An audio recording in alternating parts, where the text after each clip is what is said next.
We're going to get started. So this is now formally welcome to the symposium, and in particular to this satellite event on what keeps us from separating ends and means in health reform. As you can see in the white part of the screen in the corner, this is a jointly organized session with WHO, the Khemri Wellcome Trust, Results for Development, SPARC, and ThinkWell. We have in person 3 of us from 2 of the agencies. So I'm Joe Cutson from WHO's Health Financing Team. I'm Susan Sparks, also from WHO's Health Financing Team. And I'm Nirmala Ravishankar from ThinkWell. So we just wanted to welcome everyone to this, and we also have our colleagues online from R4D and SPARC. In particular, wanted to thank Agnes Munia, who's really taken a lead role in driving the organization of this session over many months. Unfortunately, she is not able to, or is not attending in person. And similarly, Edwin Barassa from Khemri Wellcome Trust was involved in the organization of this as well, but because of travel difficulties is only arriving tonight, and so isn't going to be able to join for this session. And we've also benefited from the input of Cheryl Cashin from R4D, who's also not able to join. But at this point, maybe I can turn over to Susan to kind of just take care of, if we've welcomed you sufficiently, everyone is in the room. I was going to say, when the coffee comes, probably pursue it in sequence or so on, so we're not too disruptive. But Susan, let me turn back over to you.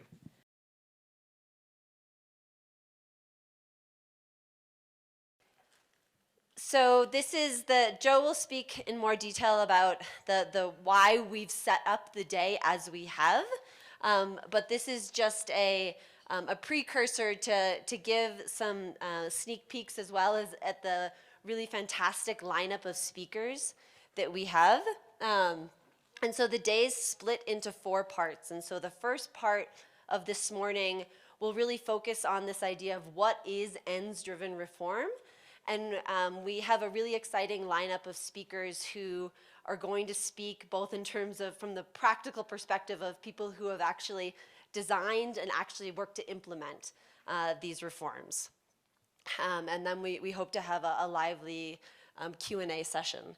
And then the second session is looking at building universality into fragmented health financing systems. And again, what we're trying to look at are what are the practical implications of this notion of ends-driven reform towards universal health coverage related objectives. And so we have very concrete examples of country reforms where this has been worked to move these ideas and these ideals forward. And then the third session of the day, so we will have lunch as well. So we hope to keep you caffeinated and fed, as we know that a lot of us are dealing with jet lag and really long haul flights and other issues. So there will be lunch served as well. And then after lunch, we will be having an interactive session that will be looking at using system-level approaches to sustainably address specific health objectives. And so really trying to break down this issue of fragmentation, looking across the health system, across the overall public sector systems, and across levels of government. And that will be an interactive session that will involve participation and group discussion. And then finally, we'll be ending the day after more caffeination with a session on how to pursue ends-driven research at a system level. And we have a great group of speakers who will reflect on how they have worked to implement this from a research perspective. So we're starting off the day from the policymakers, people who are at the interface of research and policymaking, and then we're ending the day really hoping to set a research agenda moving forward.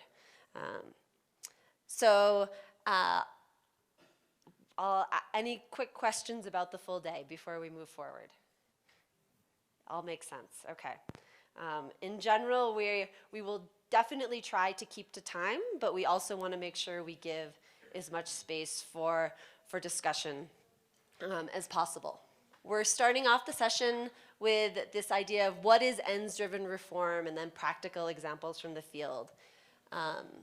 So by way of introduction, Joe Cutzon will be giving the opening presentation both to ground this session, but also to ground this overall day, and also to connect it to the other sessions, if anybody's been involved in the other HSR sessions that we've been involved with, to try to create that conceptual clarity is very important in this room, just to say. So his job is to set us off strongly on that conceptual clarity to start. And then after Joe, we'll be having a panel discussion. And so we have 2 virtual speakers, as well as 3 speakers in the room.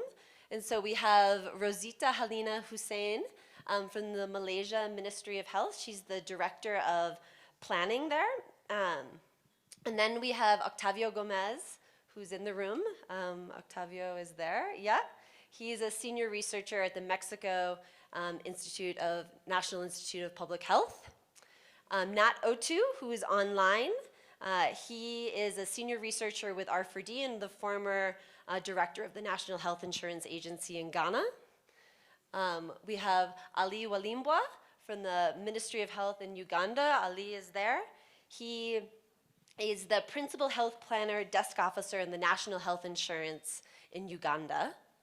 And then we have Martin Sabagnoso in the corner over here, who's the former Deputy Minister of Health in Argentina and currently an independent consultant. So with that, I think I can turn it over to Joe.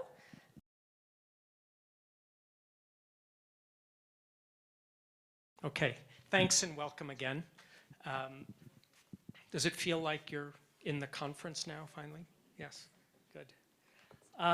So as Susan said, we've done a lot of these satellites at each session, at each of the previous HSRs. Actually, at the very first one in Montreux, we just did an organized session. But after that, we were doing satellites because I think, in fact, even though I don't feel it quite yet, they're tend to be more relaxed, less time pressure, and so on. So we'll see if we can live up to that. But all of them, in a way, were kind of implicitly built around this issue of ends and means. So the first being, challenging whether universal health coverage had to mean universal health insurance, right? And then a focus in Cape Town on a coverage extension to the informal sector and challenging again the idea that the only way to do that was to basically get them to contribute to health insurance schemes and looking at alternatives to that. Vancouver, we broadened beyond the usual terrain of health financing and started looking at health programs as part of the health systems and challenging again the idea that the sustainability question is not how do I make my program more sustainable, but rather how to sustain increased effective coverage of priority interventions, which then offers a different approach to thinking through policy options in that way. Liverpool came back to more core health financing and suggesting that we actually know a lot about the means, about what works and what doesn't, if your goal is in fact UHC. And in the virtual last time, it was more really about saying, looking at the world around us and countries, everybody is committed to UHC, except maybe not to the same degree and with lots of exceptions and exclusions and other things. So really challenging what it means to take that concept seriously. Sorry, I keep going in the wrong direction. There's an arrow here that I keep following, which is back, and I need to press the blank one. A lot of the framing of this is really about how to get the question right, And again, if you think about that informal sector question, it's really how do, if the question is how do I, subsidize the poor and get everyone else to contribute, then I pretty much only have one policy option. if it's instead how to improve effective service use and with financial protection for people outside of the formal sector, then there's many policy options. So it's really about getting that question right and also taking the entire system and population as the unit of analysis. So again, it's not just did my health insurance scheme make its members better off, but rather how did the design and implementation of that or any scheme influence progress on equity and service use, quality and financial protection assessed at the level of the entire population. Sorry, is walking around okay? I like to walk around. It's hard because I have two hands full. So one example that comes up that I'm dealing with a lot internally, and to some extent WHO's caused, or let's say not managed this question very well, is the issue of, looking at the funding gap for UHC, which is based on the idea that there's some fixed threshold that equates to achieving UHC, which I would actually challenge. There's a small amount of money, and we look at fiscal space and the cost of that, discover something that I thought we would have known, that there's not enough money to go around, and so what do we do about that? And that has led to some ill-advised approaches to financing that are driven by just raising more money rather than really about raising money for the right thing. So I'm going to try to illustrate this, and I can't get through a talk without at least one conceptual diagram. This is, you've heard of the UHC cube, right? So this, by definition, almost by logic, came first, which is the UHC rectangle. And basically what you have on this axis is population coverage. So the idea of going to 100% is that, again, you have the whole population unit of analysis. And basically combining service and cost coverage here, because in a way, whether or not something is in or out, is the service included, is basically a 0-1, right? So in fact, the cube does reduce to a rectangle in that sense. And then the extent to which the cost of service is covered is here. And in a way, the idea is that if this is in fact thinking about your essential service package, I'm trying to, in a sense, illustrate a way of thinking about the problem and the issues. So that would be, for example, in many countries looking at our budget this year, and they may say, okay, we'll provide a little something for everyone, like basic primary health care, and maybe through programs or other things, TB treatment, HIV, and also identifying populations for exemption. It may be if you can identify the poor in some countries. We were talking about Burkina Faso yesterday, right? Programs like free maternal services and free services for children under 5. So you can define this exemption in various ways. Now, what countries often do when they're thinking about raising money is, okay, we also need contributory health insurance because you have this huge gap, right? And inside that, and what you see in a lot of lower and lower middle income countries, is a lot of out-of-pocket payment, okay? And so imagine that if you're going to create a scheme, you don't do it as something parallel to this, but within the box. And this is really a challenge.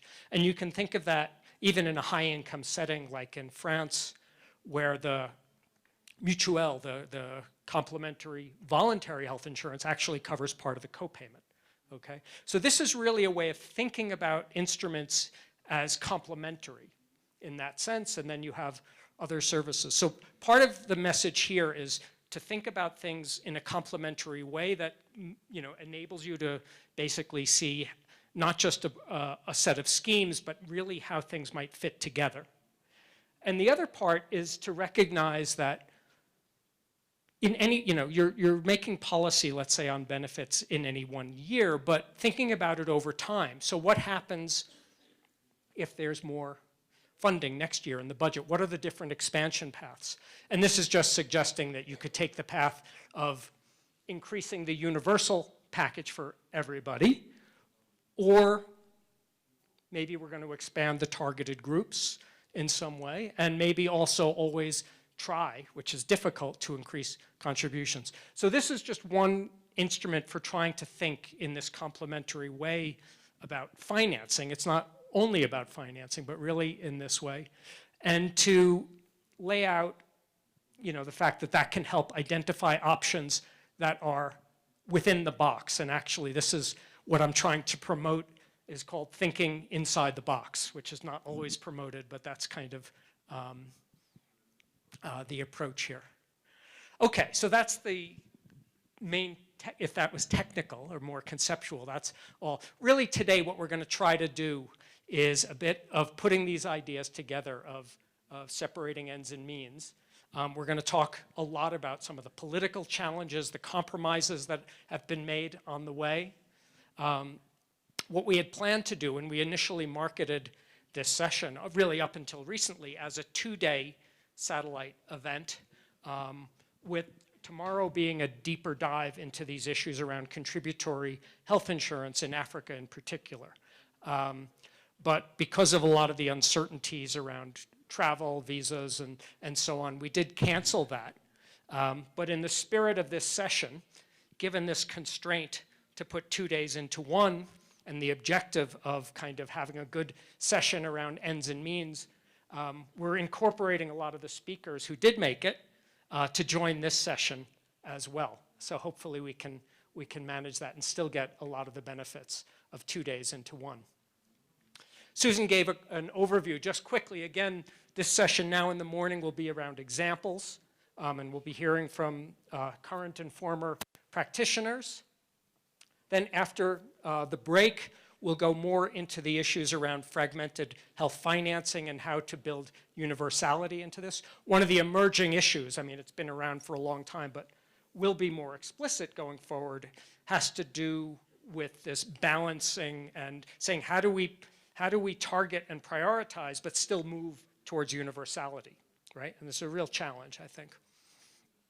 After lunch, and to help you recover from lunch, we're going into this session, which will be quite interactive problem solving. So there'll be a lot of activity at your table and discussions. And then finally, and in the spirit again of HSR being about research, we'll have a last session and a panel talking about issues in pursuing ends-driven research.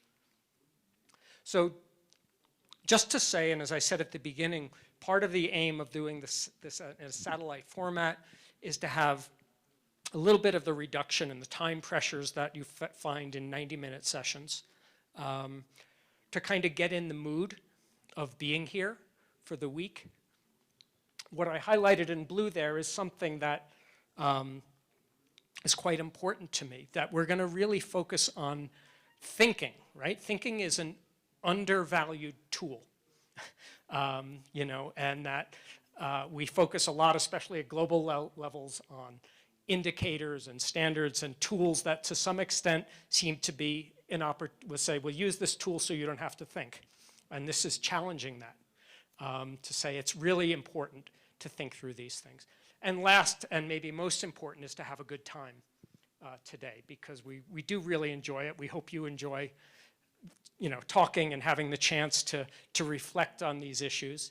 It doesn't mean that it's not very important or serious issues, but it's something also, I think, to embrace and enjoy. So with that, let me turn back to Susan, who will run us through the session. Okay, with this, I'll turn it over to Rosita Halina Hussein, and she's been behind for many years a lot of the system level reforms in Malaysia, and will speak from a very practical perspective on how that process has gone. So over to you, Rosita.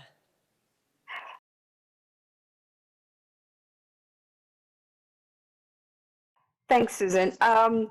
So I'm going to start with a little bit of introduction about Malaysia, because maybe people in the audience might not be familiar with our health system. So just to say that Malaysia gained independence from British rule in 1957.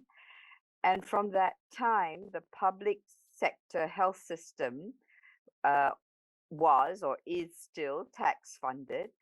And we've always had a very strong policy focus on equity to ensure that health services are available to all, and especially so the rural population.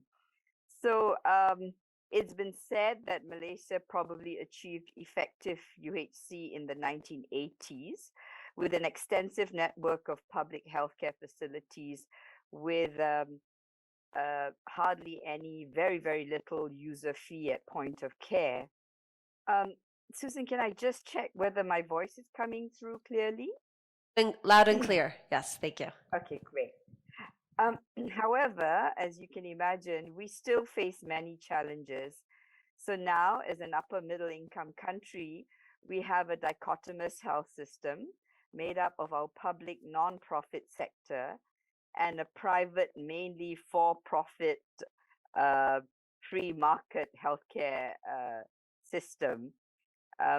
Malaysia spends about 4.73% of GDP for health in the year 2020, but only 2.58% of that was public spending. Our out-of-pocket then was about 34.5%. However, our incidence of catastrophic spending and impoverishment is extremely low because our citizens enjoy very good financial risk protection from the highly subsidized and extensive public system.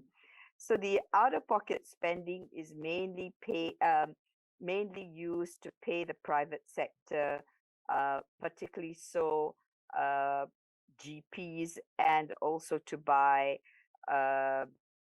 OTCs and traditional medicines. So in that sense, the big catastrophic spending, they are well protected because majority of inpatient care, I would say about more than 80% or 75% of bed days still occur in the public health system. But now Malaysia, we are an aging society, still with a big double burden of disease. NCDs are our major cause of death, and even during the COVID pandemic, majority of deaths were among those who have NCDs or who had NCDs and the elderly. So through the years, as Susan said, we've been looking at reforms, and the objective of reforms have always been to better address the burden of disease by increasing resources for health services through integrating our dichotomous health system so that people can get access to more health care. There's been a long-standing plan for health financing reforms to bring in more hybrid health financing. But as you can imagine, there have been many concerns. One from private healthcare providers who have enjoyed the free market for many years, and then from some segments of the population who worry that they may have to start contributing to access healthcare services when they haven't really had to contribute very much, even through the tax funding. So as per the topic of our the panel today, just to share with you, in Malaysia, the processes of reforms are an ongoing effort. And of course, there are so many levels of reform. So at the same time, as we know, the process of reform can straddle over many years. So what we've been doing in Malaysia are some of the, are the following. So I'm giving you a few examples where, as far as possible, the reform planning is guided by evidence of what has been achieved and what are the gaps at a population level, but always with an equity lens. So whether it's about financial risk protection, where we use the Department of Statistics household income and expenditure surveys. In fact, I was just last week with our researchers looking at what they have done, the 2019 household income and expenditure survey analysis for financial risk protection. And next year, we're waiting for the 2023 2023 data to become available so that we can repeat the catastrophic spending analysis. Then we also look at issues of access and utilization of health services, where we have our national health and mobility surveys. We look at scope of services, again, using the NHMS and other statistics, because we always monitor the country's burden of disease. So the thing is, we've long realized that UHC is actually a shifting goal. So once you achieve one level, you have to adjust accordingly to achieve the next level in your health system. So data and information to guide the planning is really critical.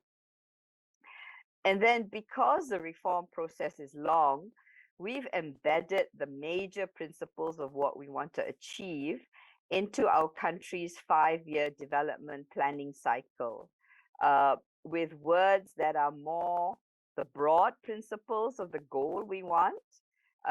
In that way, it allows us greater flexibility on deciding the how, the means we need to use to get to that goal during any time period or situation, during a change in government, a change in the policymakers, and so on and so forth.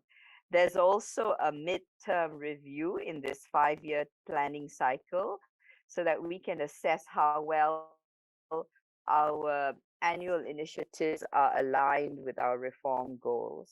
But the truth is, many of our UHC reform plannings are, of course, longer than the 5-year development cycle.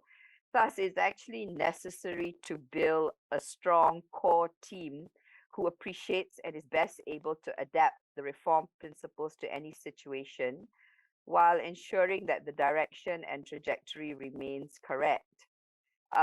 This in itself, as I'm sure you all also are well aware, is a big challenge. How do we develop, nurture, and sustain a critical mass of key technical planners with that level of understanding and skill set to navigate changes in leadership and political support for reform? So I think being clear on objectives, documenting the plans is really critical, because decision makers, politicians may change, and they would come with their own ideas.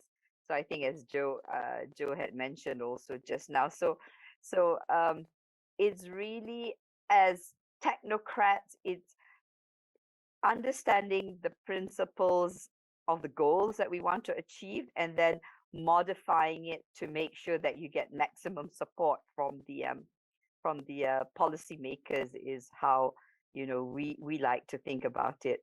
So just as a final example, in Malaysia, we've been from the financing perspective, we've been wanting to integrate our dichotomous health system through a hybrid national insurance, national health insurance type system, bringing in the tax-funded system with a contributory system to partly also to reduce the out-of-pocket spending, but more so to get better strategic purchasing of services that we want for the population. Since that's always a highly political situation, and I'm sure it's the case in your countries too, we've actually then used the more likelihood of getting tax-funded support to purchase services from the private sector for things like NCD screening and so on. And therefore, with that, the GPs, the private sector, become more familiar with contracting from the government, from our third-party payer. The people get more used to the idea that, hey, I can actually access the private sector through a government system and not have to pay out of pocket. Um, and with that positive experience on NCD screening, it was also easy for us to become the strategic purchaser to purchase vaccination from GPs and private hospitals during the COVID pandemic. And now we're about to pilot the purchasing of NCD treatment by private general practitioners, and also a few wellness programs from other providers, because we're moving beyond treatment to really go upstream towards a wellness program. So I'll stop here first, Susan, and I'll be happy to take on any questions. Thank you. Thanks, Rosita. I think this issue of the importance of data and evidence came out clearly in and having that vision. And I think that came up in some of our discussions as well, is what does ends-driven reform really mean, and what that vision is, and how then to flexibly configure the mechanisms within that space. So thanks, Rosita. So with that, now we're going to go to our 3 in-person speakers. Octavio and Octavio Gomez. Yeah, maybe if you want to go up there. He'll be speaking on the experience in the Seguro Popular reforms and the overall process there in Mexico. Thanks.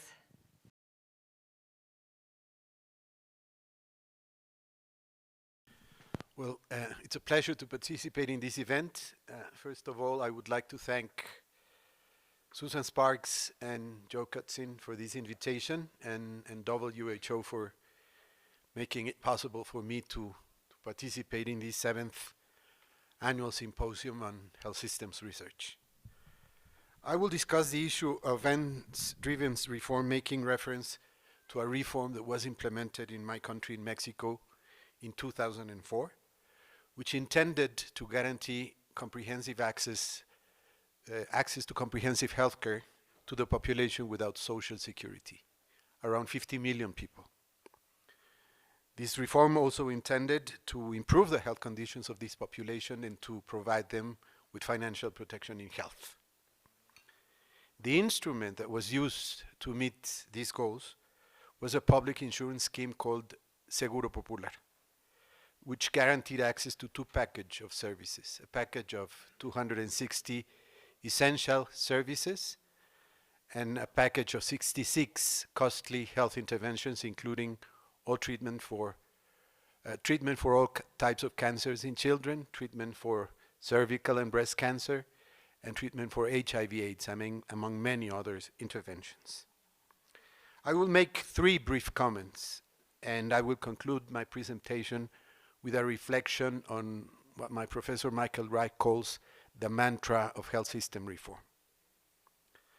I would start by stating something about this reform that has not been discussed extensively in policy and academic circles.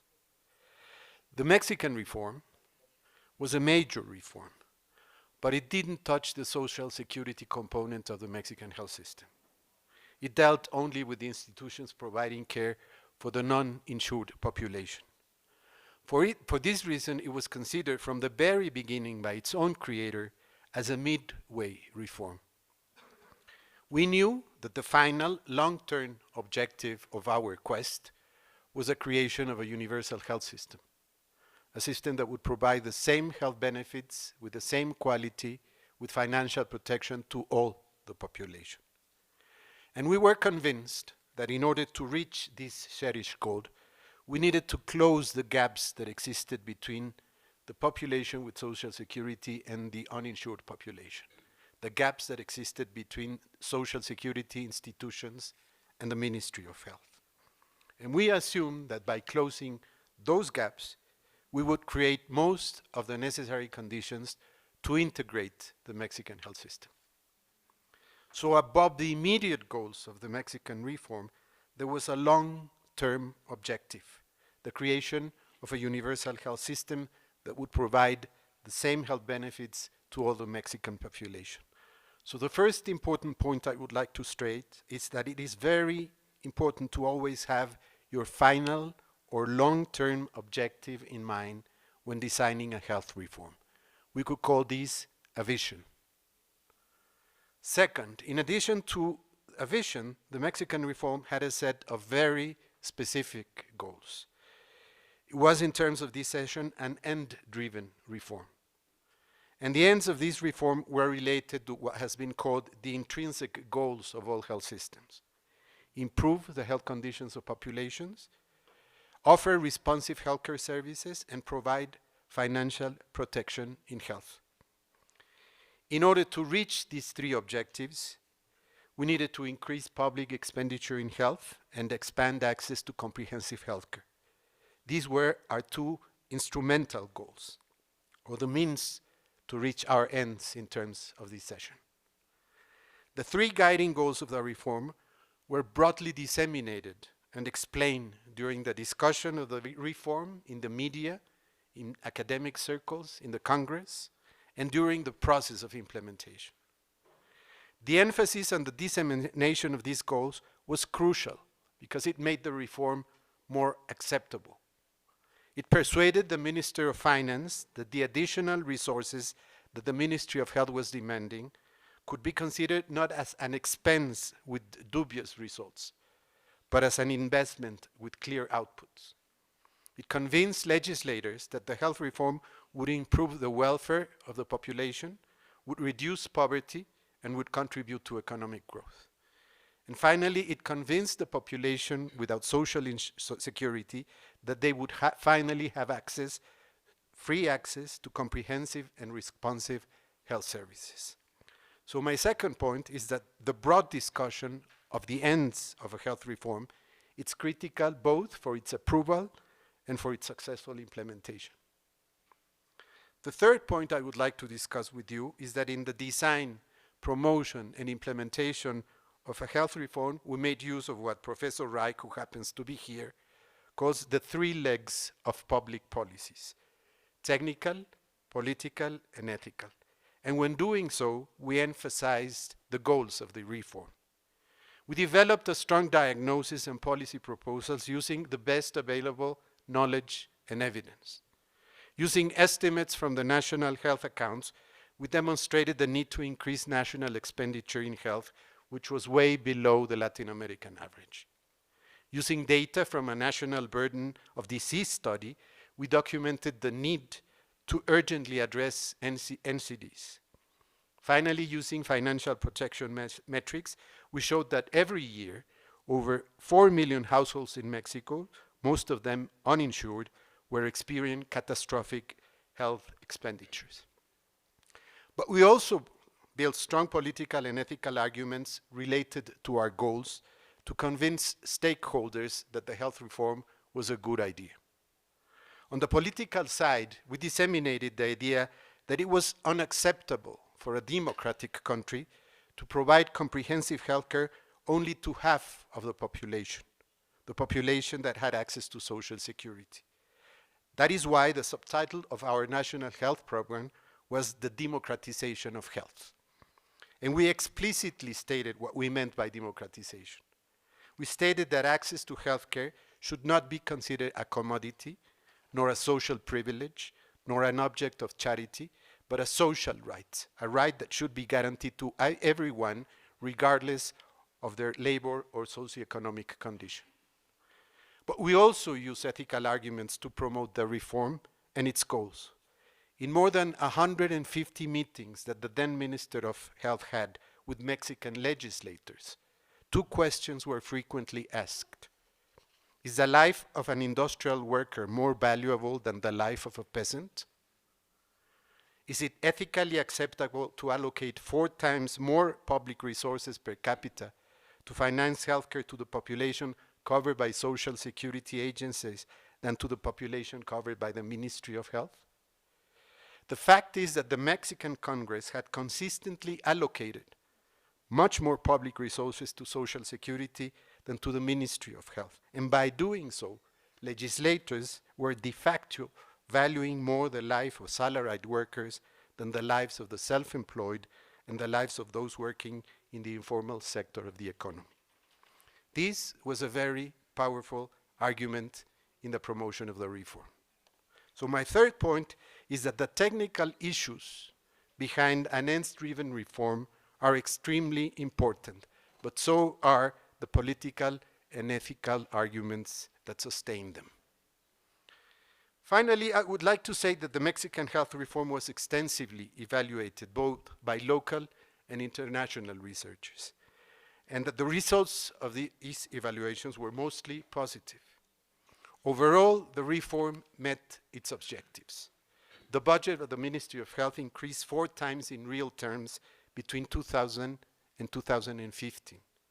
The mobilization of these resources allowed for a major expansion of healthcare coverage. In 2015, over 50 million people were affiliated to Seguro Popular. The expansion of coverage had an important impact on health condition as expressed by the fact that Mexico met most of the health targets of the Millennium Development Goals except for maternal mortality. Finally, the percentage of households with catastrophic and impoverishing health expenditure declined consistently during the period of operation of Seguro Popular. These good results helped to preserve Seguro Popular during 3 political administrations, the last one headed by a political party different from the one that originally implemented the reform. By 2018, Seguro Popular, no doubt, needed some major adjustments. Even though the present president of Mexico consistently opposed its original implementation, we hope that the results of hundreds of evaluation procedures would convince him of preserving this insurance scheme and improve it. But it didn't happen. In early 2019, he announced the dissolution of Seguro Popular and its eventual substitution with the Health Institute for Welfare, which is now in place. I would like to end my comment with a brief reflection. The mantra on health system reform says that we need to design evidence-based and ends-driven reform, and that we need to do continuous evaluation of these reforms for managerial and accountability purposes. We did all that, but the Mexican reform was anyway dismantled, using, I would argue, basically ideological arguments. It's rather strange. A health reform that benefited mostly the poor and the extremely poor was implemented by a right-wing government and was disassembled by a government from the left. In spite of all these, I still believe that the original mantra on health system reform is a wise mantra and that we need to follow it. However, we need to add something on sustainability and on the dangers that health reforms confront when facing major political shifts. Thank you.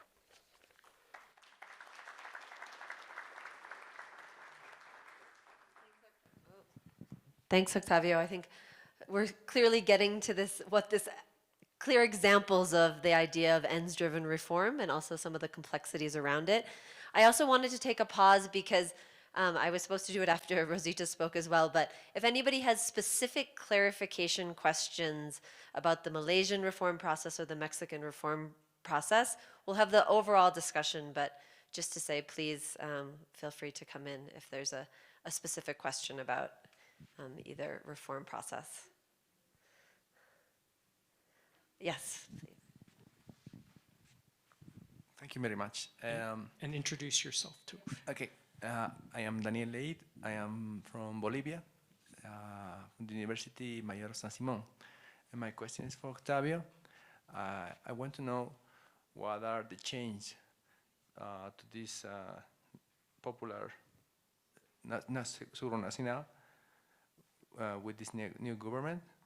What were the changes specifically? Well, Seguro Popular was basically a financial vehicle to finance the provision of ambulatory and hospital services for the population without social security. It worked within a decentralized health system, and the new administration, what basically did, it's created a new monopoly. It's called INSABI. Healthcare delivery has been re-centralized. the benefit package, although we don't have a benefit package now. The new law states that the new institution will provide basically outpatient care and services provided by general hospital, but no specialty services. There was a fund that financed mostly costly interventions that also disappeared. So children with cancer are not covered anymore by a public institution, by INSABI. Women with cancer are not covered anymore, and they were with Seguro Popular. Mostly specialized care is not covered by INSABI, nor by a new institution that was created to substitute INSABI, which is called IMSS Bienestar. So the basic differences is that the benefits were reduced, the provision of services were re-centralized, the financing rules of the new system are not clear, states do not know what to expect from the central government, and I believe that a clear expression of how things are working is that INSABI was created 2 years ago, recently disappeared, and was substituted by an agency that had the responsibility of providing care for the rural poor, which is a new program that's called IMSS Bienestar. So these are the main differences. And I think the most dramatic expression of the problems they are having is that there's an indicator that we used to follow health policies in Mexico, which is lack of access to comprehensive health care, and the population with lack of access to comprehensive health care increased by 20 million in the first 2 years of this administration. Thanks. We've got one more clarifying question. Yes. My name is Victor Zamora. I am the former Minister of Health of Peru. My first question is to Rosita in terms of the proposal of having a national health insurance with the private sector participation. What was the reaction of the private sector to this proposal? To Mexico, when 50 million people are left out, or they have diminished rights, what was the reaction? You have already told us what they have lost. So what is the reaction in Mexico from the parties or the Congress or people's organization to what they have lost already? Maybe Rosita first, and then Octavio. Thank you for the question. So I guess the story that I was relaying starts from around about 2009, and so you can imagine at that point in time when the private sector had enjoyed the free market, they were very nervous and very suspicious about what the government had intended to do. And I guess at that time, we also were not being technocrats. We were rather naive to say, well, we wanted to be able to negotiate price so that people could have greater access to healthcare given the limited budget. We wanted to be able to measure quality, and we wanted, data to be shared transparently. So it was very naive of us in the public sector to declare that openly. And of course, the private sector were extremely nervous. Fast track over, since we still went ahead on a smaller scale to do strategic purchasing for health screening. The private sector now understand that actually it's not such a bad thing to be contracted by the government because we're good payers in terms of paying out the contract.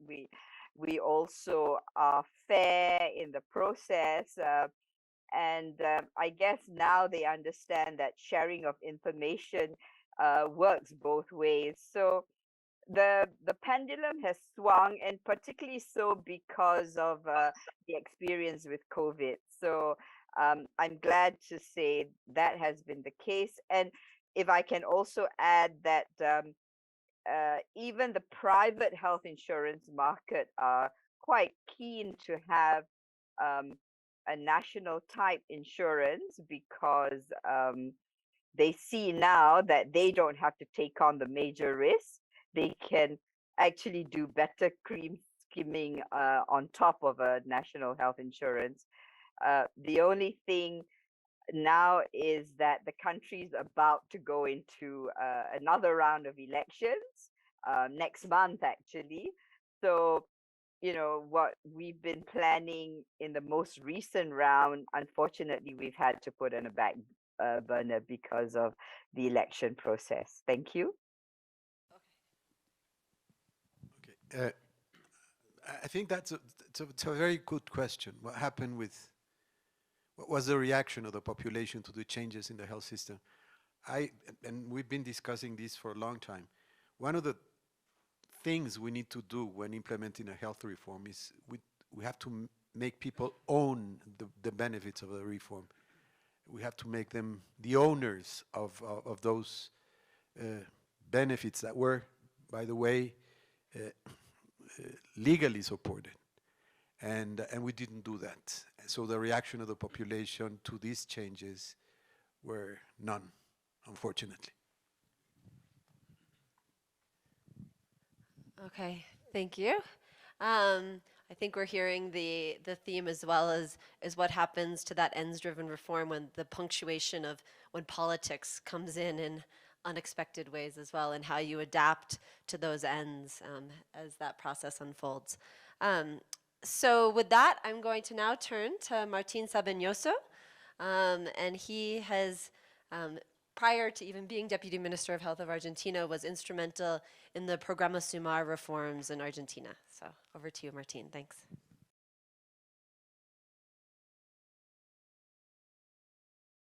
Good morning to everybody. And it is my great pleasure to be part of this session, to this parallel session, and to this panel, and a big thank you to Susan, Joe, Nirmala, for inviting me to be part of this discussion. Well, let me give you some reflections or descriptions of my country, Argentina. You know, it's a federal country. We have 23 provinces and the autonomous city of Buenos Aires. The health system is composed of 3 sectors: the public sector, the social security sector, and the private sector. And in practice are segmented according to people's income. I would say that it's one of the most fragmented systems in the world. We have 24 public health systems. We have 24 public provincial insurances. We have more than 300 national social insurances, and we have some university insurances and more than 700 private insurances. So you can imagine how difficult it is to coordinate and to develop a system approach.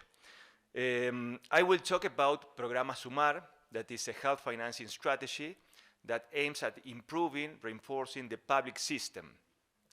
The public sector is highly decentralized, and it's managed by the provincial and municipal levels, and providers public providers provide free health coverage mainly to the poorest population, those families that lack formal health insurance. And the Federal Ministry of Health plays the stewardship role, and the provinces are in charge of ensuring services to their population. So, well, the purpose of Programa Sumar, I mentioned that it is a health financing reform, is still to increase access to healthcare services, a package of prioritized services with a preventive scope for people without formal health insurance, by strengthening the purchasing function through a twofold RBF mechanism.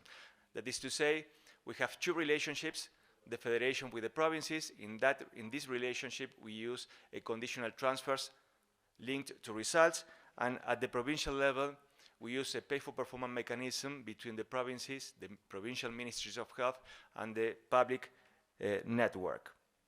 This provider payment mechanism complements the underlying source of financing, that is the budget.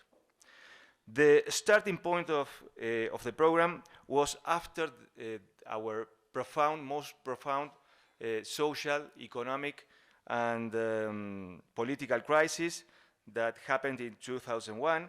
At that moment, 48% of the population lacked formal health insurance, but 65% of our children lack health insurance.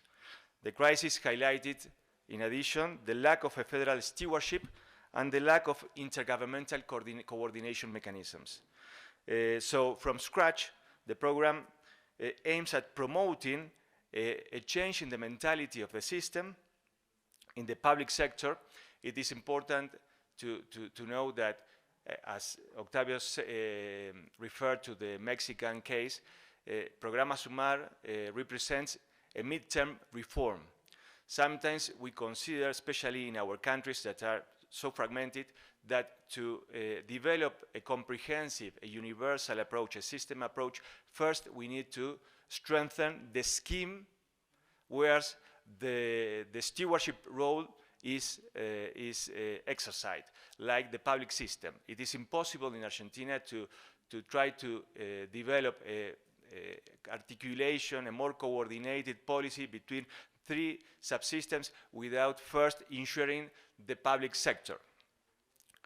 And then let me say that the program has shown that transfers linked to results can become a powerful driver of the health system transformation. It's not only the fuel of the system, but can become a key driver. By investing less than 1% of the average annual provincial health budgets, Programa Sumar has made significant contributions to the improvement of both the organizational performance of the health system and health outcomes. And let me list some key decisions that I consider we made along the implementation of the program and since the beginning of the program at the design stage. First, I would like to highlight that we found a good balance between few core rules and flexibility. The Federation defines few core rules and ensures provinces and facilities broad autonomy to adapt the implementation of the program to their particular context. In addition, it has also developed a strong verification system. Every rule defined by the Federation is systematically verified by internal and external auditors and linked to a specific monetary penalty. Every core rule, in addition, has a detailed procedure associated to ensure consistently applied reinforced management predictability and organizational sustainability. We wanted to avoid excessively rigid design so as to make it easier to adapt and to evolve. The program's principle of defining some core rules while providing flexibility has enabled the Federal Ministry of Health to manage provincial diversity more effectively. And this is very important, I think, for all countries.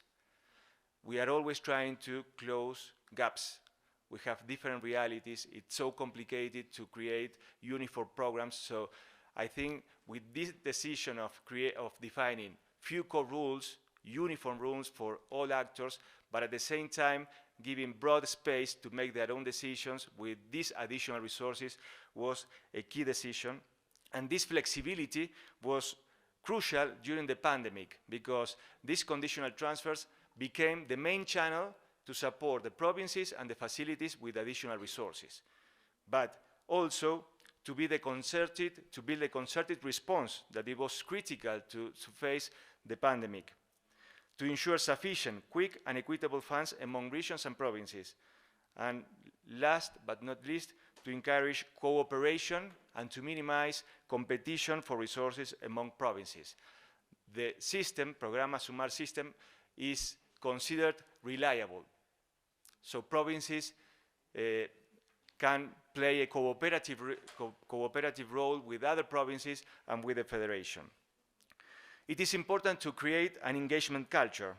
Engaging provinces in the design phase of Plan Nacer, of the program, was important for developing a framework that could be easily adapted to match the distinctive features of the different provinces.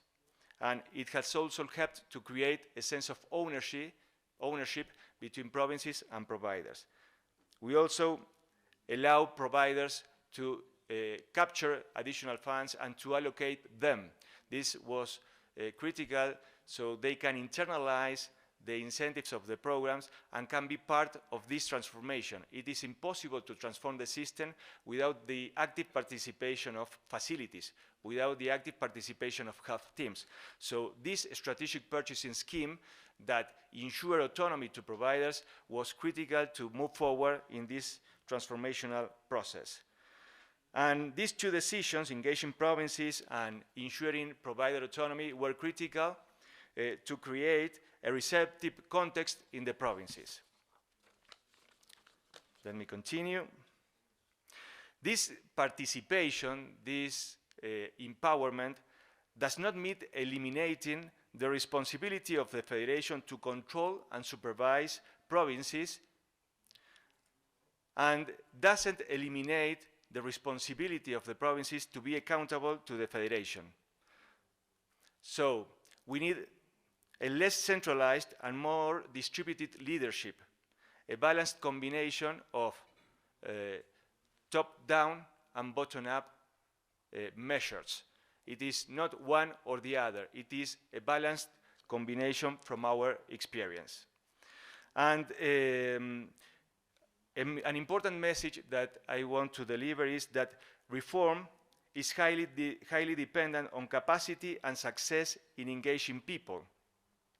A critical mass of the key stakeholders must be on board to succeed when you are implementing a process of transformation.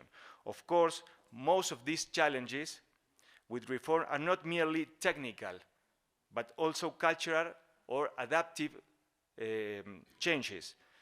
These adaptive changes is based on the engagement of people to adopt new attitudes, competencies, beliefs, and behaviors. So that's why it is necessary also to develop a set of soft interventions that help to create a cultural context receptive to change. We also try to combine a long-term vision but an incremental approach. Healthcare has numerous stakeholders, each one pulling in different directions. A vision is needed. No vision, no alignment. No alignment, no change. But this vision must be ambitious, but being at the same time realistic. We have to show connections with this scheme, with other innovation, with other interventions, are necessary to persuade people that this has chances to succeed and to transform the system. Of course, we also need an attractive narrative to make the reform simple and tangible for all players, mainly for politicians at the subnational level and also for health teams. Health teams are the main benefits of political, or are the first beneficiaries of these transformational reforms. Another key decisions that we made is to create management units in the provinces. The program is managed by dedicated multidisciplinary teams. Provincial management units structure and human resources profiles are defined by the federation. These exclusive task forces at both levels, the federation and the provinces, was key to manage intergovernmental relationships effectively. We need to remember that financial reforms are managerial reforms, are organizational reforms. Let me add that one of the most clear challenges in Argentina to transform the health system is that we have weaknesses at our ministries of health. We have organizational silos, but also we have organizational limbos.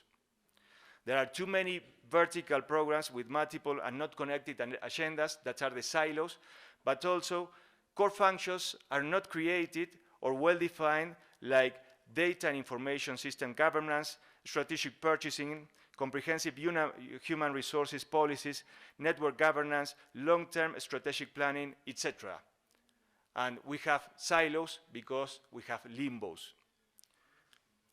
So, as we discussed several times, the care model will not evolve if first does not evolve the organizational and managerial model of our ministries of health, specifically in our countries in Latin America, where our ministries of health manage health services too.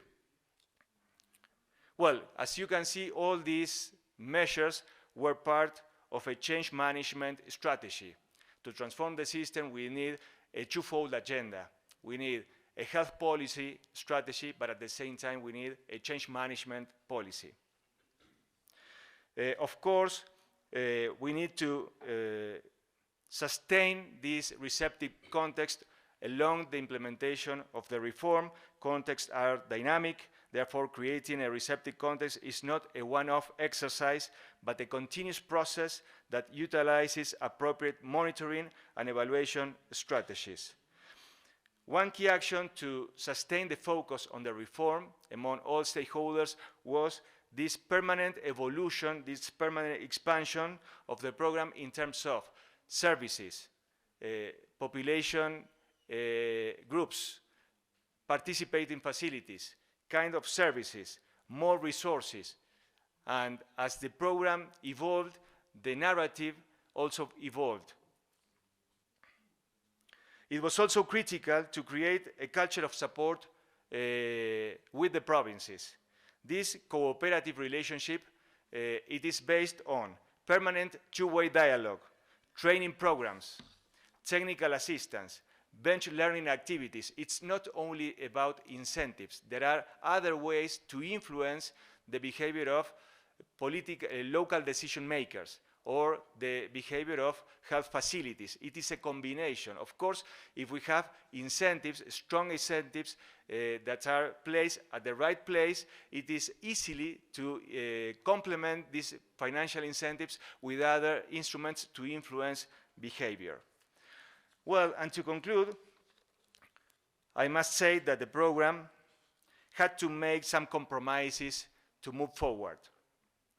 Today, it is a pending challenge to create a better understanding of the strategic purpose of the program among provincial ministries, among provincial authorities, as well to improve the coordination of this strategic scheme with the provincial budgetary policies.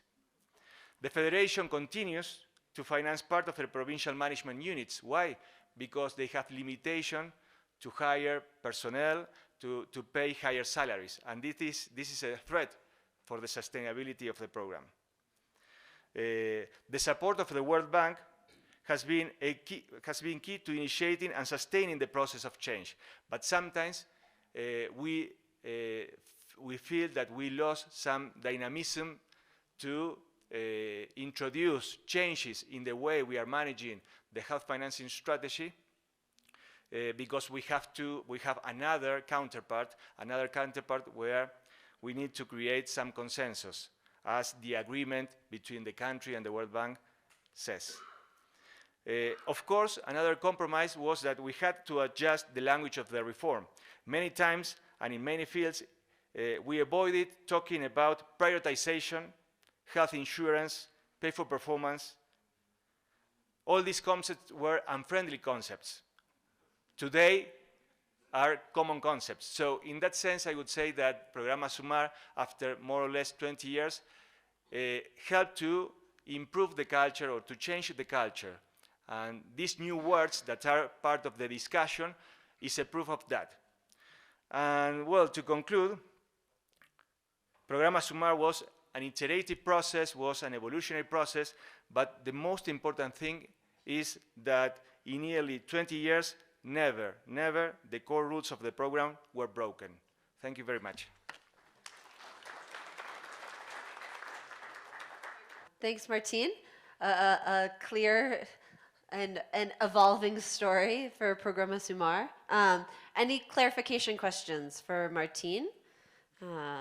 All very clear. Okay. Again, coming back to the importance of the vision, but also the evolution. But I think a theme that came up that was a bit new was on the accountability part and all the different levels of accountability, whether it's the population, the province, the federal, then you go into the global as well in the reform process. Okay, with that, I'd like to turn to Dr. Ali Walimbwa from the Ministry of Health of Uganda, who has been at the heart of complicated NHI and other health financing related reform processes in Uganda. Thanks.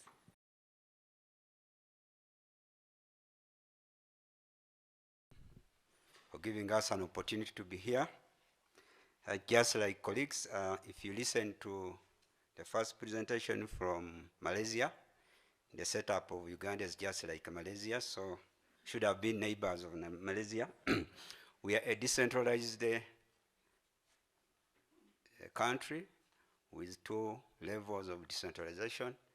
From the national level to the district level, we don't have regions. 2, while we have a decentralized health system, we have much powers at the center, simply because the districts that are supposed to implement seem to be having limited resources for them to do so. 3, Uganda, for those of you who don't know it, we are in East Africa, just next to Kenya, and Southern Sudan. We about 44 people right now, 44 million people in terms of population. We are nearing a middle income, lower middle income country. Maybe soon we should be there, but currently we are still a low income country. In terms of financing the health sector, most of our funding is from donors. The total health expenditure as a percentage of healthcare is donors contribute 41% of the total health expenditure. Public financing is 15%. The out-of-pocket expenditure is 38%. It has been around 41% for the last 10 years, so it's not shifting. Very interesting is that we have a free healthcare system, so you can walk in everywhere and get the services you want. We've also have a Uganda National Minimum Healthcare Package, which also has been a maximum because it doesn't have exclusions, so you're able to get services you want anywhere. The most unfortunate thing is that while services are free, there's very high out-of-pocket expenditure. In fact, we have the highest, I think, in the East African region. Tanzania has cost sharing. I think Kenya also has, but ours, where there are free services, we have very high out-of-pocket expenditure. So hopefully by the end of this session, we shall get the medicine. But that's why we've been having reforms. And I'm going to talk about one, using the government budget to make sure that we address access to services. Also going to look at doing things differently. We have also been looking at the National Health Insurance Scheme, which has been on table for the last 30 years. So it has benefited from evolution. So we hope if we have it now or soon, it should be the best design. So in terms of health financing, we have a health financing strategy that guides the country, and our purpose was to make sure that we facilitate access to effective and efficient health care. But while accessing this health care, we should have household protected from out-of-pocket expenditure, which is currently the challenge. So we've done this by, first of all, making sure that we look at how primary health care fund is distributed to local governments by having an equitable resource allocation formula. We made sure that it addresses equity terms of the poverty index. We also looked at the disease burden in that formula. Also looked at how far is it from the center in terms of access. Some places are quite difficult to reach. They call them hard to reach and hard to stay. So we have a portion for that. Another issue is the number of people that you have in that area.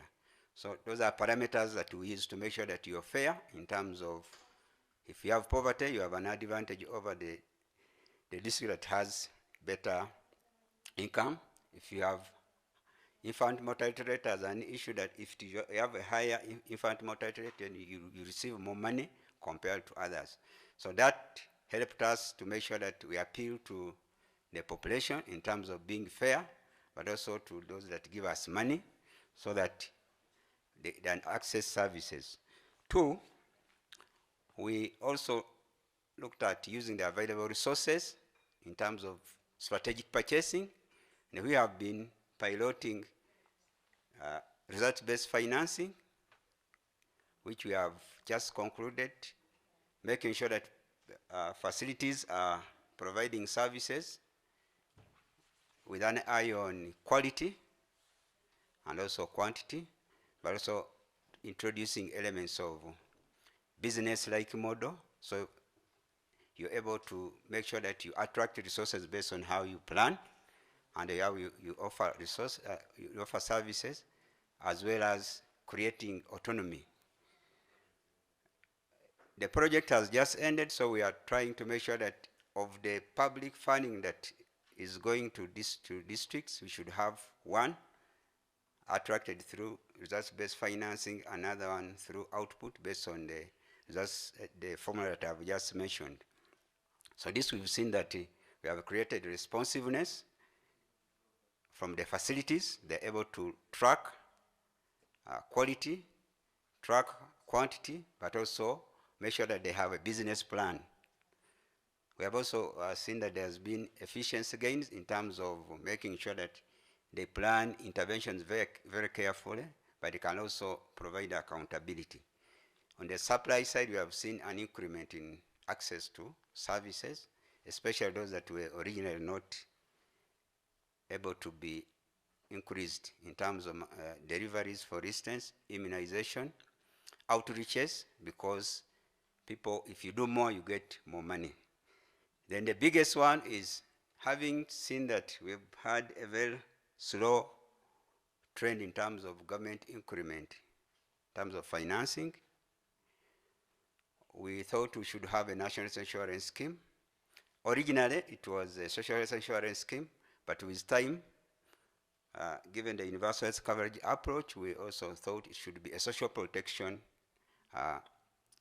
policy, and we have anchored it on the national health policy of Uganda. The national social protection policy that is managed by Ministry of Social Security. So that gives us an opportunity to use it as a social protection mechanism, as opposed to people seeing it as a financing, health financing mechanism. So while we are pursuing it as a health financing mechanism, the Ministry of Gender, Labor and Social Development is pursuing it as a social protection. So then we have had an opportunity to justify having a national health insurance scheme that targets certain categories of people that are currently suffering. I didn't mention that we also have a very small population that is insured. About 4% of the population is insured, but basically these are people who are working with parastatals, Bank of Uganda.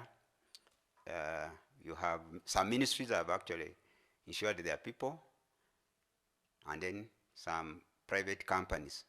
So we have also been seeing a trend of voluntary insurance advertised by companies that you can save your money on a mobile phone, and then you get service when you fall sick. But this is happening amidst a free healthcare system.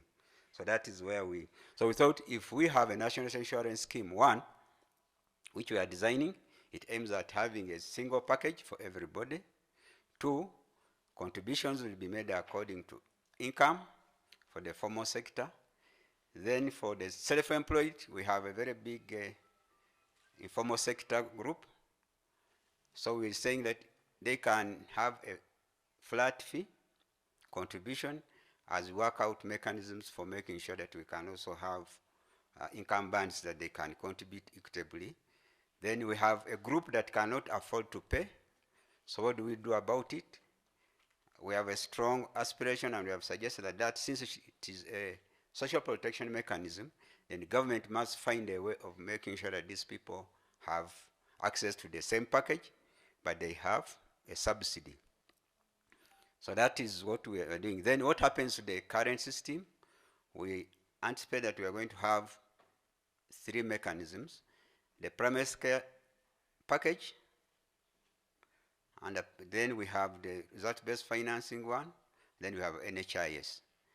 But all these will be working within the same framework.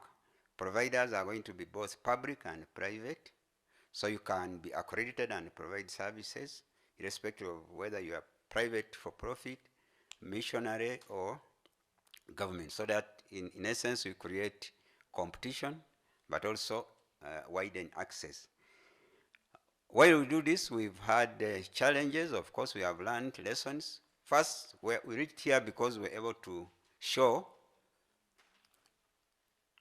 the need for reforms, whether with insurance, whether with additional finance, whether with efficiency gains with the existing system, by using our national health accounts that gives the situation in terms of who pays for what and what is the desirable position. 2, we have also had very good technical engagements with the various stakeholders.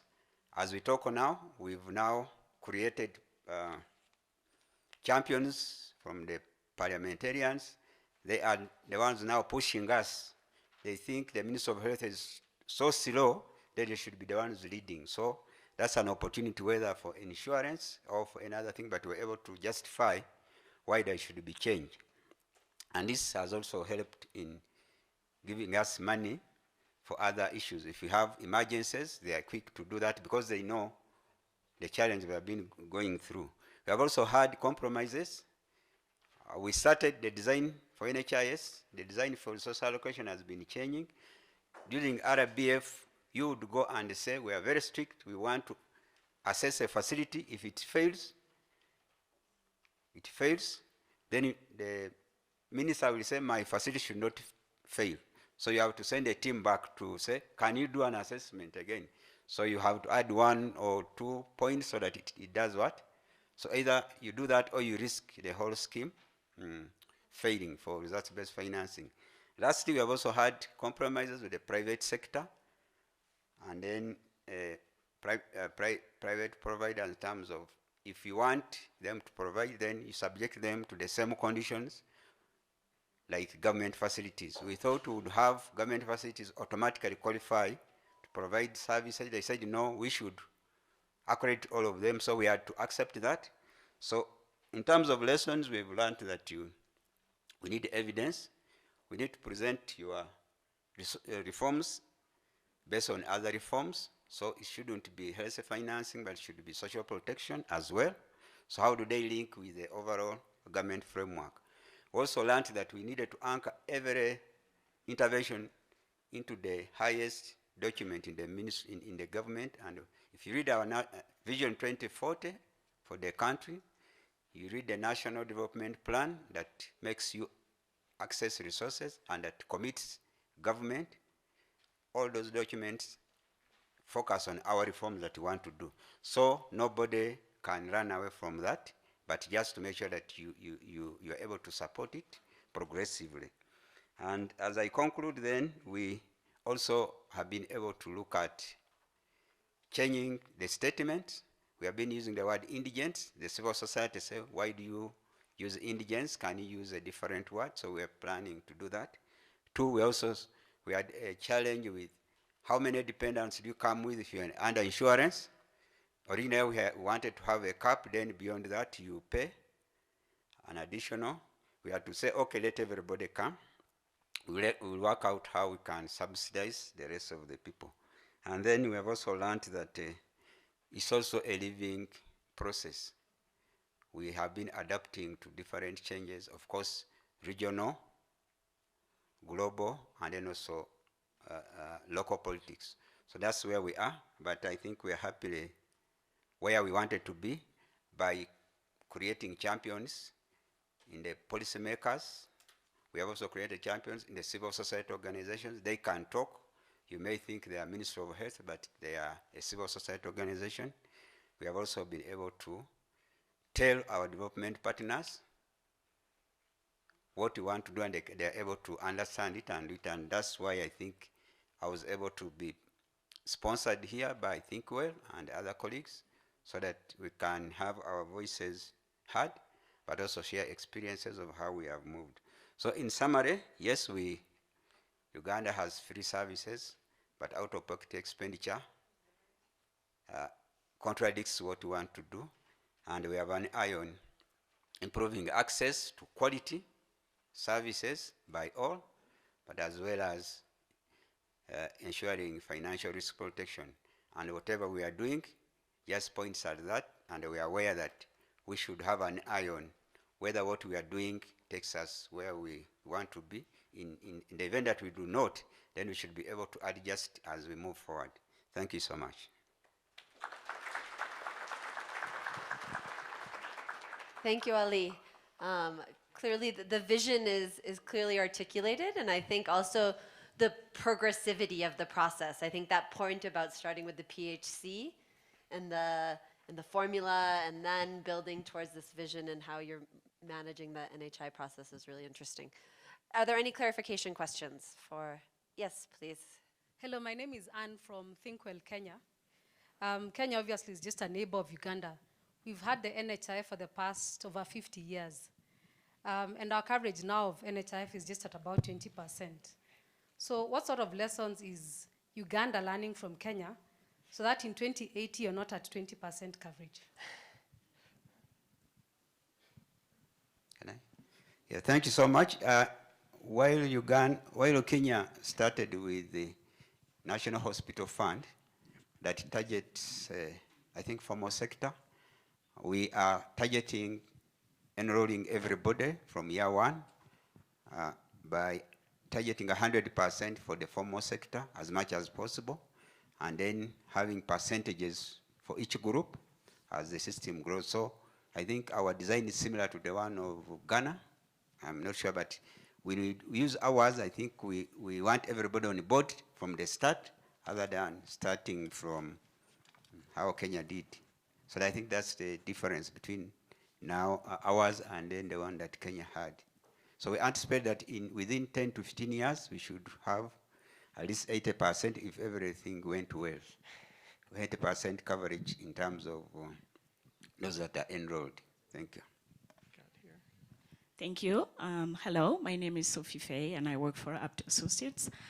So thanks for that presentation. I like that you mentioned quality at the end there, but I wonder, with high out-of-pocket, well, it's supposed to be free, where is quality in there in terms of the NHI addressing it for higher demand? And have you been working with the supply side to help with those quality issues? Thank you. Yeah, thank you. The idea that once you have a card that entitles you to a service, then most likely the one that provides that service will be cautious. Currently, that is not there. If you went to a facility and you are not very happy with the service, the head of the facility said, this is the money we got. The medicine came. It was finished in the last 2 days, and therefore we are waiting for the next round. For staff, they will tell you, this is the current staffing level, so we have few staff, so we cannot be. So those are stories you hear. But we've been working with the private insurance companies, and also we have voluntary community-based insurance schemes. They make sure that once you are accredited, you're able to focus on quality as much as possible, so that you maintain, first of all, don't want to lose business. So if I come and you say, I don't have this, because you have a neighbor that is competing with you, you'll be able to do that. Then, but also we have provision for regular accreditation. I think on an annual basis, there will be that system of of accreditation, but what is important is we create competition between private for-profit, public facilities, because it will not be automatic that you get the services, and then private for-profit. Lastly, we are also doing the supply side improvements by government by making sure that facilities are there.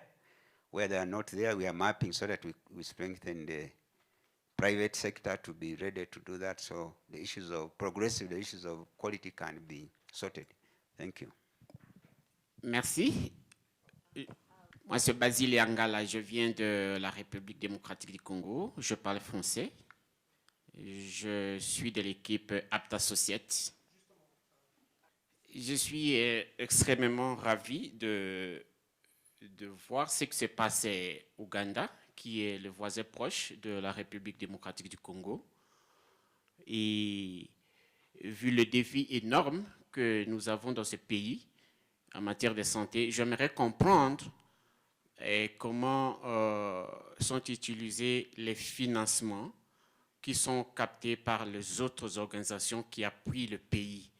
Comment c'est utilisé? Est-ce que, puisque en voyant les 15% du budget de l'État, je ne pense pas que ça puisse couvrir les 40 millions de la population, c'est sûr que le pays bénéficie d'aide extérieure. Et comment ce financement est utilisé? Merci. My name is Caitlin Mazzilli, and I'm not an official translator. Thank you very much, sir. What I understood is that the Democratic Republic of Congo is also interested in this pathway, but is thinking about the development partner contributions, because the 15% of the state contributions will probably not be sufficient. So what have you done to wrangle, that's not the technical term, the development partners to contribute? Okay, thanks so much. Because of time, I didn't discuss. We have a very significant contribution from partners, like you saw. We also have very high off budget. I think about 39% of the national Ministry of Health budget. An equivalent of that, of 39% is spent into projects, and they address, they come to us and look at what are our priorities, and they come with projects and programs. The challenges, they can be so many, so there's an opportunity for, or a risk for duplication, also misalignment, but we try to make sure that they are funding and supporting, strengthening the system, and we do that on a regular basis to review progress towards that. But we're also thinking that as we design new reforms, partners should be able to contribute to that, other than using the traditional project mode. We also have a significant number of partners, donor funding that is on budget, the Ministry of Finance. So that's how we're using. So we're trying to make sure that whereas we cannot do away with external financing, we are making sure that it is aligned to national frameworks and also priorities, but also minimize duplication. Thank you. Okay, thank you very much. I think maybe what we'll do is we'll move on to, just for the interest of time, we'll move on to Nat Otu, who'll speak about the national health insurance reforms in Ghana, a nice segue from Ali's presentation, and then we'll have some time for discussion, hopeful to capture the other questions as they come in. Thanks.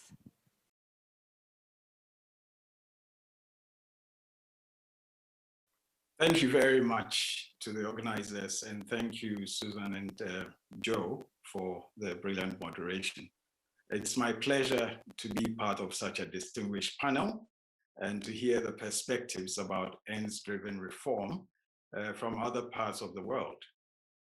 Indeed, ends-driven reform has been something that a lot of attention has not been paid to, because a lot of the time it is, the discussion is really about the channels and not all the how, and not where we want to go.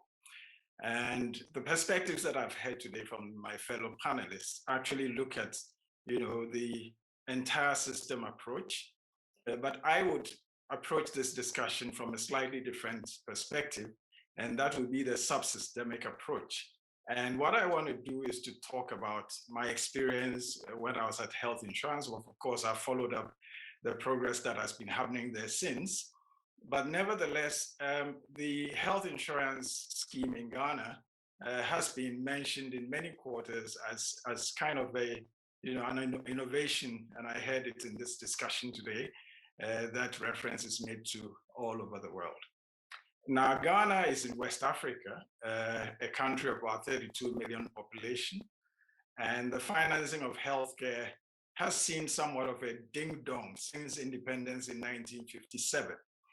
At 1957, at independence, the government that came in was for a tax-funded free healthcare system, and then it moved to a contributing system back and forth until the early 90s, actually into the early 90s, where we had what we call the cash and carry system, where services were paid for at the point of delivery and caused a lot of access problems to the population of Ghana, to the extent that at the time just about 20% could get the healthcare they needed.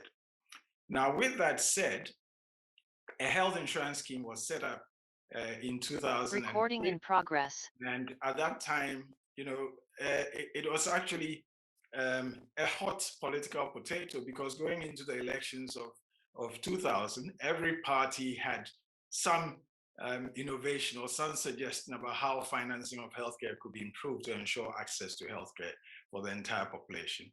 So the government that won in 2000 actually put in place this health insurance scheme.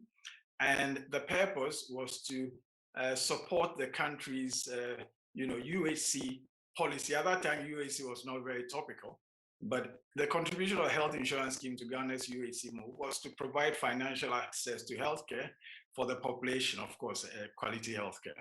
And with that said, the health insurance scheme recognized that, the need for access to quality healthcare in a sustainable way. So when you look at the law, there were references to equity, to sustainability, to quality, but also to access. And the design of the health insurance scheme was predicated to some extent on a financial sustainability analysis that was developed sometime around 2005. And this analysis actually foresaw that, sometime into the implementation of the scheme, there were going to be financial sustainability challenges. And indeed, this happened. It manifested about 5-6 years into implementation. I will mention and discuss one policy initiative, and I say again, this is subsystemic, to shore up sustainability of the NHIA. In 2012, whilst I was at the NHIA, a policy was introduced to sort of improve provider payments within the NHIS, and that was through the implementation of a capitation policy. And I would like to mention that the policy was very well designed technically. I mean, there were no flaws in the technical design whatsoever. However, in the implementation, it faced headwinds right away. And why did it face headwinds? Well, in my view, in my humble view, the capitation policy was really to address a financial sustainability challenge. But was it alone going to be able to address this challenge, considering that the end that we wanted to achieve really was, to ensure that the funding that was available could go around and, meet the healthcare needs of the population as had been envisaged. And so was provider payment reform the only way to reach this? Because there were several dimensions to financing healthcare through the NHIS, which was at the last health accounts that I read, providing about 30% of all funding in the health system. Even within the capitation implementation itself, we faced headwinds because a particular region in the country was selected for a pilot. And this aroused a lot of passion because the question was asked, why was that region selected? And that whole matter assumed a political dimension, which made an otherwise legitimate provider payment method reform, get a bad name. some of the unintended fallouts of the implementation of capitation were rationing of services, because now healthcare providers, decided, which services to provide and which to refer and which not to provide. But also we saw unauthorized user fees kicking in, because some providers actually started collecting monies from people at the point of care. And we did also have quality of care issues. Now, the lesson that we learned from all this was that, to ensure the sustainability of the NHIS, I guess our approach might have worked better if we approached it from a strategic purchasing angle that made for the development of an evidence-based benefits package, because the benefits package for the NHIS itself was not evidence-based right from the beginning. So it was just an exclusionary services package. It hadn't been subjected to any costing per se, any economic analysis per se. Also, we should have looked probably at the effective selection and contracting of providers, how to generate good data for decision making, and how to monitor effectively the implementation of strategic purchasing, as I talk about, overarched by a governance system that oversaw an effective, performance of each player, for that matter. We had a chance to look at reform again in 2015. And in 2015, we approached it slightly differently based on some of the lessons we had learned. And the approach was actually to look at reform in its entirety in regards to what was going to ensure that the Ghanaian population got access to healthcare services of a good quality, whilst also ensuring that the NHIS was sustainable. And I'd like to also mention again that the NHIS was not the entire Ghana strategy for UHC. It was only part of the strategy as far as financing was concerned. Now, so with that in mind, we approached this whole reform and review comprehensively, and we had a lot of inputs. We had inputs from stakeholders who were all brought on board. And at that time, the NHI itself sat aside, for the scheme to be properly independently appraised and assessed, and a report was issued. Now, it turned out that that report that was issued with that many good recommendations came at the end of a political era, and come a new government, the new government tried to validate those recommendations, which it did. And it is my view, and I mean, from what I heard, a lot of those recommendations made sense. But remember that, recommendations that are going to get us to the end of, universal health coverage that assures access to health services that are of a good and sufficient quality, that do not lead people to financial ruin, but also ensure equity in its delivery, is one that is political, and it's one that is, colored by the opinions of stakeholders, and this must not be forgotten.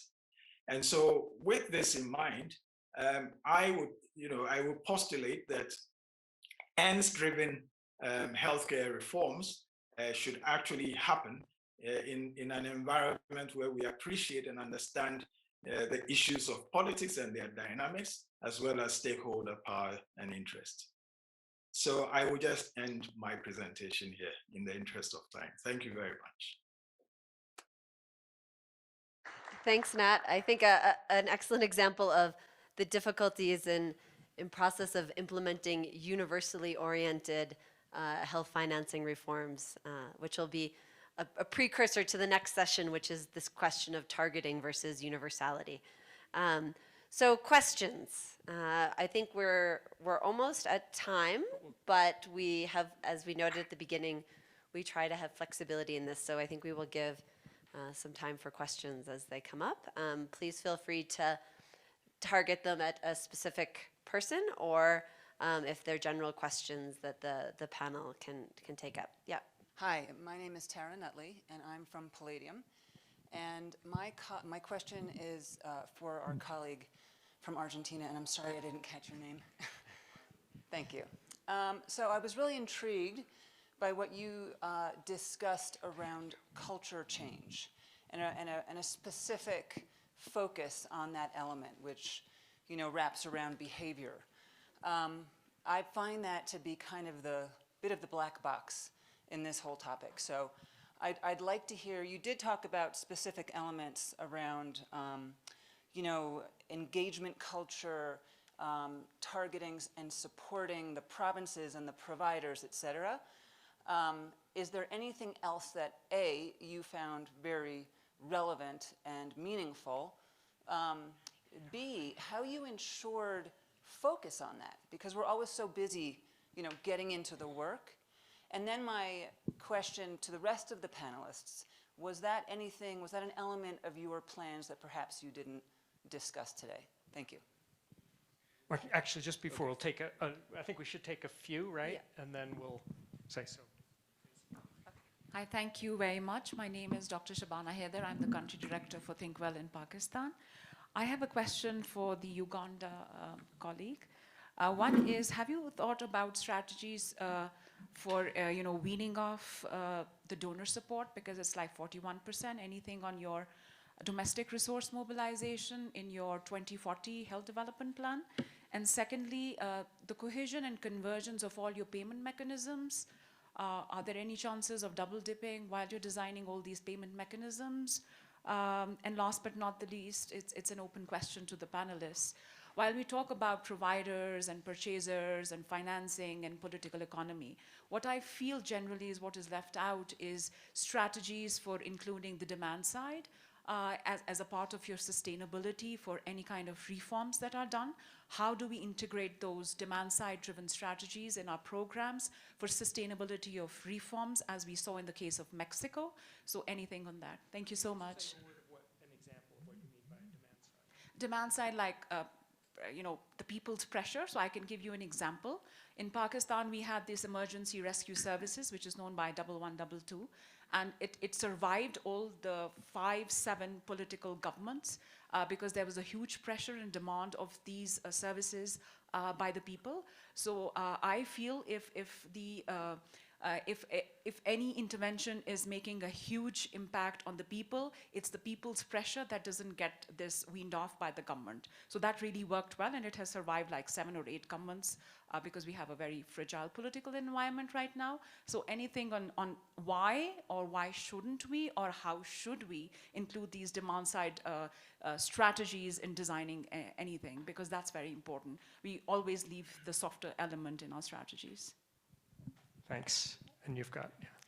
Hello, my name is Joanna. I come from the Global Surgery Unit in Birmingham. My question is probably for the whole panel, but I'd like to address it to Octavio, and I'd like to also congratulate you on a very clear presentation. I'm a clinician by background, and I'm a researcher as well.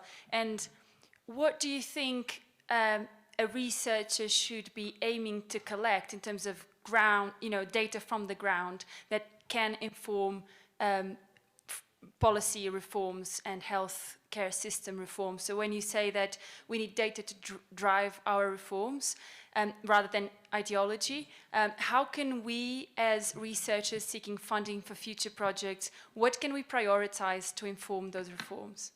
Thank you.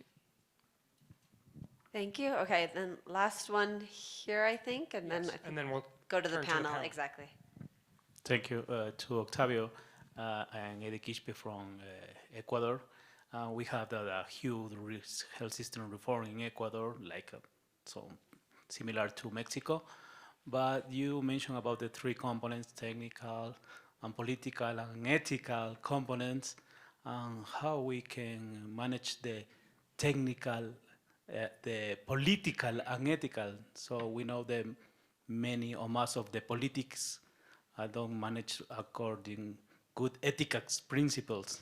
So it is difficult to manage the political and ethical principles. So maybe you could clarify more about these components, Octavio. Thank you.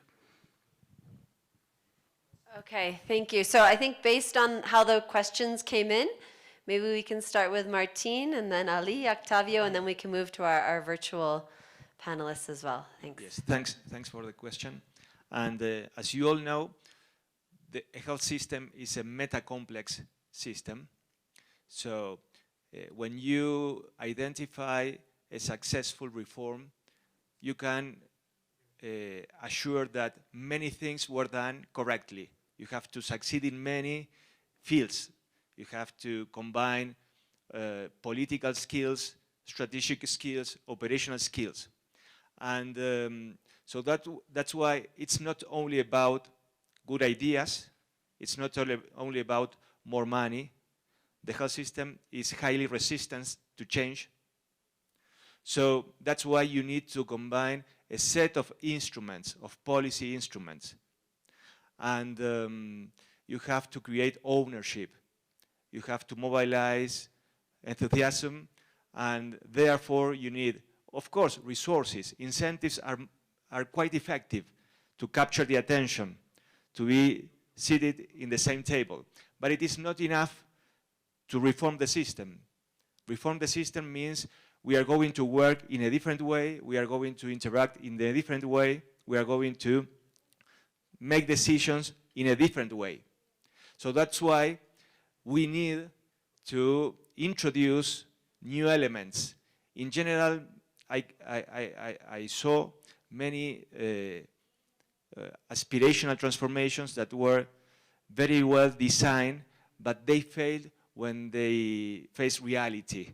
And many reforms were from top to bottom, and the one who run the systems are health teams, are local decision makers.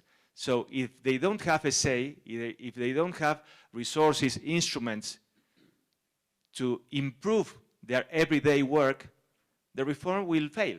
So that's why it is extremely necessary, it is crucial to engage decision makers from the beginning, local decision makers, especially in our countries, Canada, India, South Africa, Argentina. We are a federal country, we need to create a concerted reform. And then we need to do the same with the facilities. That's why this instrument, strategic purchasing, that includes providers' health autonomy to allocate resources, is so effective to create like a platform to reform the system. But I insist, it's not enough. Incentives, rules, technical assistance, instruments, room to dialogue and create consensus, all these things all together, I believe from my experience, can create a receptive context to push a transformational and challenging reform. Thank you. I had one on how we are addressing the financial sustainability. We have a draft strategy with support from World Bank, UNICEF, and other partners on how to ensure that Uganda progressively addresses the issue of low contribution by government. And we've had a number of suggestions, including the famous innovative financing within, whether targeted to the health sector or to the overall government, so that the Ministry of Health can get some increment. So with that, we are discussing the refining the proposal, so we'll have to get stakeholders validate that. So that is in progress, including some of the reforms that we are discussing now too. The issue of how we plan to pay. We have a number of, also we have fragmented as financing components. We have Global Fund, we have partners. We have also some bit of community insurance schemes or private insurance schemes. But what we've done is to have one plan for the facility, not so many of them. So we are able to see that this is what you plan to.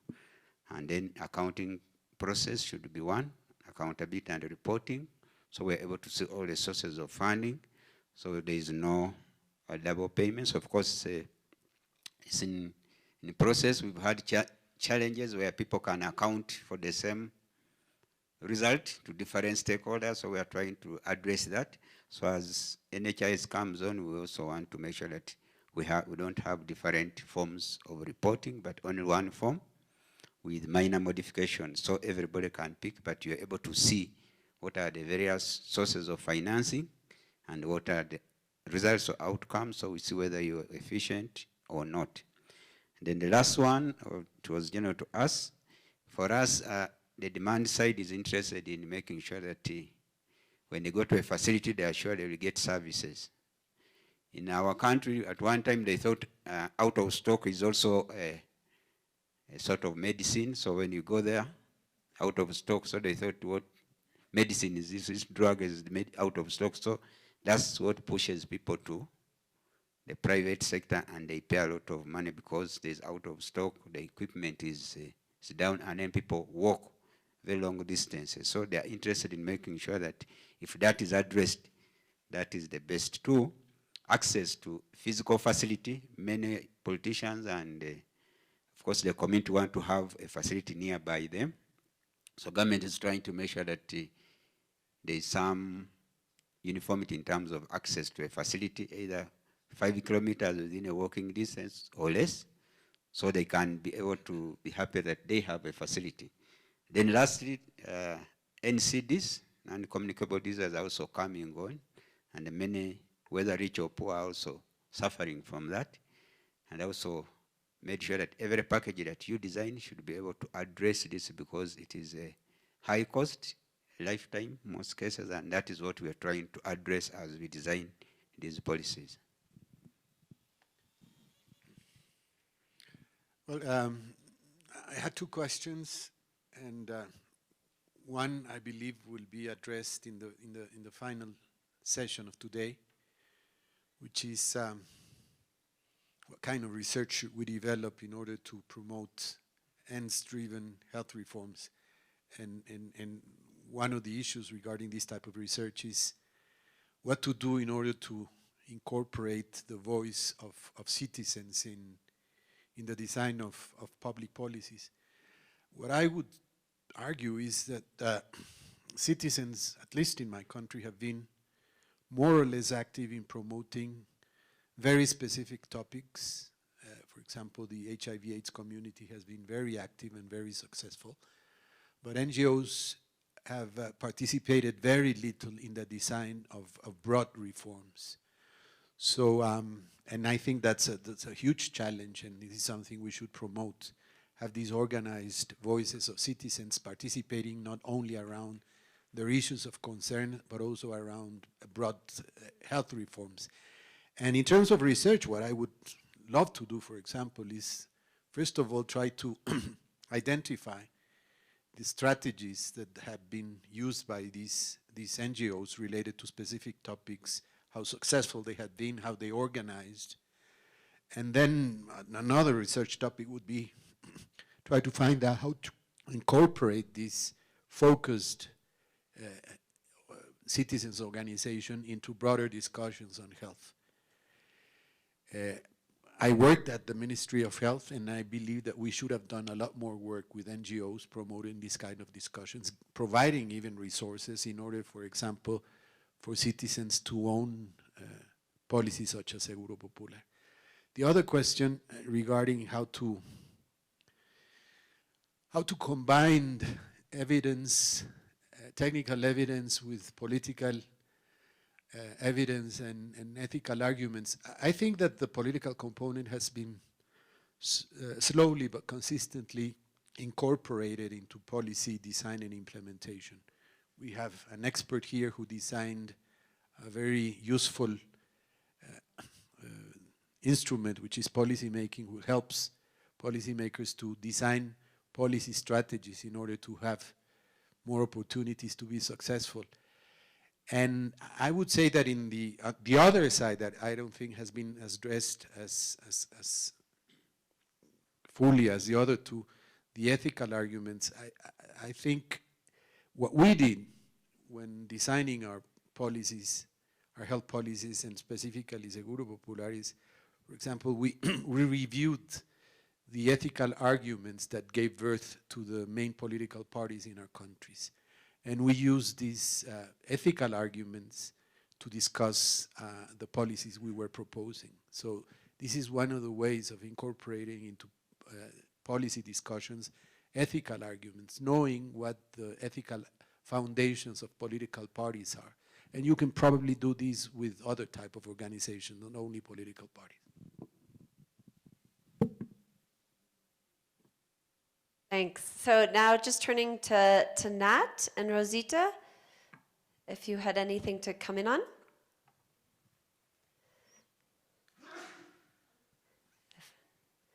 It's getting late in Malaysia, so. Well, I think the angle of how savvy we are with dealing with the politics in reform is extremely important. And the question is, how do you actually develop information that is, fits a bite size for those that are not technical? Is something that we always miss, and we are overly technical. I just would end here, but I think sufficient has been said before. Thanks, Susan. I'm just going to add my 2 cents. I think there's an interesting question that was posted in the chat by Mei Lin, who says, how do you keep the core end goal steady and firmly on the agenda given the long-term nature of the endpoint and the very many bumps on the road, whether public or finance or other contextual issues such as COVID, and also leaders come and go in the health and political system. So I think that was what I was trying to address in my earlier panel session of the long-term nature of the reform process. And really, I feel apart from what Nat said about being politically savvy and all the other things that have already been said, I think we shouldn't underestimate the need to have a sustainable core team who would, and you need to groom them and who can carry on the process even as people change and retire and new things come on board. Like, for instance, in the example of Malaysia, as I said, we're going into elections next month.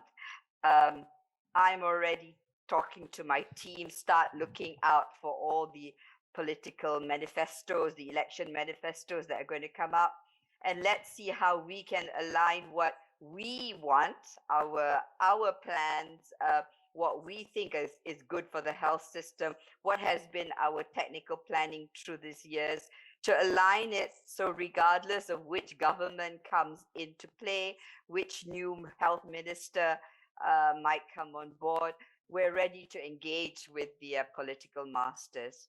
Thank you. Thank you, Rosita. That was a fantastic way to summarize. I think what I just really want to thank all the speakers, because what's clear is that there's a group of people who have fully internalized, demonstrated, led on this issue of what is ends-driven reform, which was the exact intention of this session, was to hear from them and how they have the vision, but then also identifying the problem, and then just the wide range of different policy instruments and the need to adapt and sequence and compromise while still not compromising on that ultimate vision.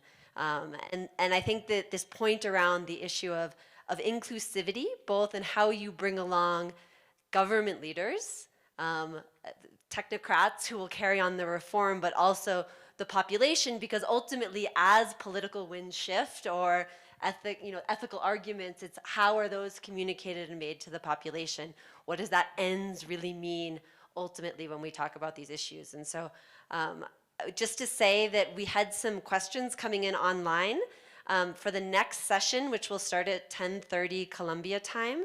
We will start with the online questions and then move to the questions in the room to try to provide some more balance. But really just to thank everybody for the really thoughtful questions and interventions, and over to Joe as the day's MC. Right. Sorry, well, again, just as Susan said, so we're going to take about a 15-minute break, and we're going to go next more deeply into some of the experiences in health financing. It relates, I think, in part, just again, to reflect on what was said here, thinking again about how the reforms are not only about some immediate objective, but longer-term foundations. And I just wanted to point to what Martine said about the funding, the underlying public finance channels that were built ultimately served them in the COVID response, for example, right? Because those channels were in place and things could move. Dr. Ali also pointed to something that I think we see in a lot of countries, and we'll hear about that in the next session, which is a difference between a policy like having services for free and then the reality of out-of-pocket spending. And as I sometimes say, one of the challenges that many countries need to overcome is about how to not only have services that are free until the point of use, but actually are reduced and reduce those barriers. So with that, we'll take a break and come back in 10 to 15 minutes at the half hour and move into the financing session. Thanks.